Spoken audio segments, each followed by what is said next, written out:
कल रात इंडिया के एक शहर में एक स्टूडेंट ने अपनी डायरी में लास्ट लाइन लिखी। मैंने पूरी कोशिश की, पर शायद मैं इनफ नहीं था।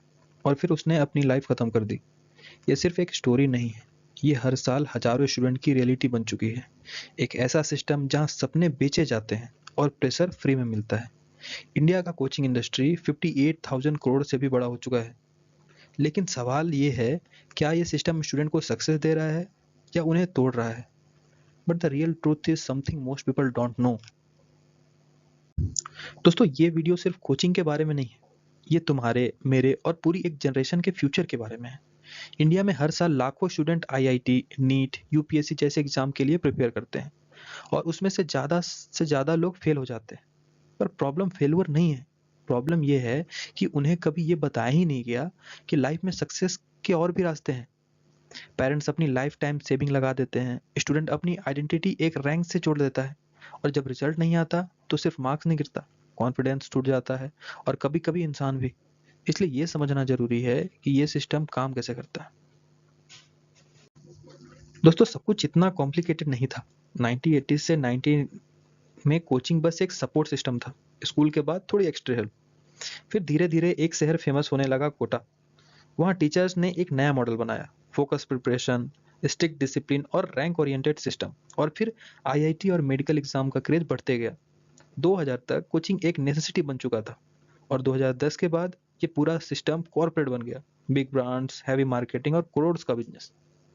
दोस्तों, अब समझते हैं कि आखिर ये वर्क कैसे करता है। तो बाहर से देखो तो सिस्टम सिंपल लगता है, join coaching, study hard and crack exam. लेकिन अंदर का गेम कुछ और है। सबसे पहले मैसिव इनरोलमेंट होता है, जिससे कि लाखों स्टूडेंट एक साथ ज्वाइन करते हैं। फिर होता है फिल्टरिंग। टॉप परफॉर्मर को अलग बैच मिलता है, जिन्हें बेस्ट टीचर्स दिए जाते हैं विद बेस्ट रिसोर्सेज, और बाकी स्टूडेंट उन्हें एवरेज सिस्टम में डाल दिया जाता है। इनमें सिर्फ टॉप 1 to 2% स्टूडेंट को हाईलाइटेड किया जाता है, और उनकी सक्सेस स्टोरी से नेक्स्ट बैच को अट्रैक्ट किया जाता है। बाकी 98% स्टूडेंट की कहानी कहीं नहीं दिखाई जाती। दोस्तों, अब सोचो, अगर इतने सारे स्टूडेंट फेल हो रहे हैं तो सिस्टम चेंज क्यों नहीं होता? क्योंकि ये सिर्फ कोचिंग का इशू नहीं है, ये एक पूरा इकोसिस्टम है। Coaching companies, schools, competitive exam सब एक दूसरे से लिंक्ड हैं, और सबका फोकस सिर्फ एक चीज पे है, एंड दैट इज रैंक। जब तक एग्जाम का स्ट्रक्चर सेम रहेगा, तब तक कोचिंग का डिमांड भी रहेगा। ये सिर्फ कोइंसिडेंस नहीं है, ये एक डिजाइन है जो सालों से चलते रहा है। दोस्तों, अगर इस इशू की बात करें तो इंडिया अकेला नहीं है। साउथ कोरिया में भी कोचिंग कल्चर इतना इंटेंस हो गया कि स्टूडेंट रात 2 बजे तक पढ़ते थे। चाइना ने तो प्राइवेट कोचिंग पे स्ट्रिक्ट बैन तक लगा दिया है, क्योंकि उन्हें समझ आ गया कि ये सिस्टम लॉन्ग टर्म में डेंजरस है।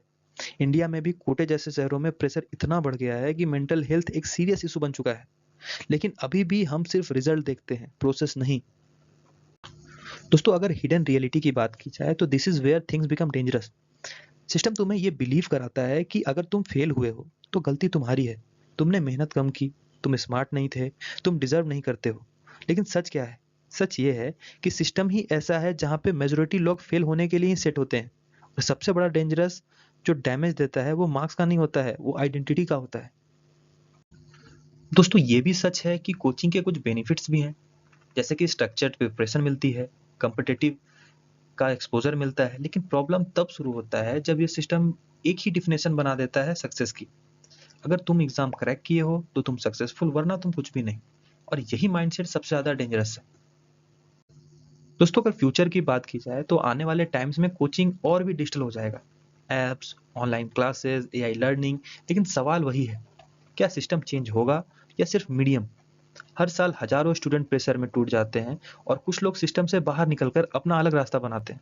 रियल सक्सेस शायद रैंक में नहीं है, चॉइस में है। दोस्तों, अगर कंक्लूजन की बात की जाए तो एजुकेशन का पर्पस सिर्फ एग्जाम क्लियर करना नहीं होता है। एजुकेशन का पर्पस होता है सोचना, समझना और ग्रो करना।